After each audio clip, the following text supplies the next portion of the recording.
చేసే తప్పులన్నీ తెలుగుదేశం వాళ్ళు చేస్తుంటే వాళ్ళని పట్టుకోవడం ఆపేసి వాళ్ళ మీద కేసులు పెట్టడం ఆపేసి ఈరోజు తెలుగుదేశం పార్టీ వాళ్ళు మాకు వీడు నచ్చలేదు వీడి మీద కేసు పెట్టు, వీడు నచ్చలేదు వీడి మీద కేసు పెట్టు, లేదా వీడు పవర్ఫుల్ వీడి ఊర్లోంచి బయటకు పోవాలి. వాళ్ళు రాసిచ్చిన పేర్ల మీద మీరు తప్పుడు కేసులు పెట్టుకుంటూ ఈరోజు అక్రమంగా అరెస్టులు చేసి లోపల పెడితే భయపడి పారిపోతామా? ఈరోజు కూటమి ప్రభుత్వం ఎంత వరస్ట్గా తయారైందంటే ఎక్స్ మినిస్టర్లు, ఎక్స్ ఎమ్మెల్యేలు, ఎక్స్ ఎంపీలు, ఐఏఎస్ ఆఫీసర్లు, ఐపీఎస్ ఆఫీసర్లు, వ్యాపారస్తులు ఎవ్వరూ లేదు. వాళ్ళకి నచ్చలేదు అంటే అక్రమంగా కేసు పెట్టడం, లోపలేయటం.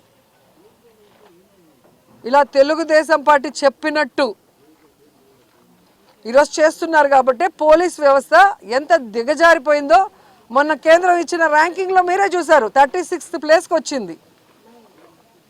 దీనికి చంద్రబాబు నాయుడు, హోంమంత్రి అనిత గారు సిగ్గుపడాలి.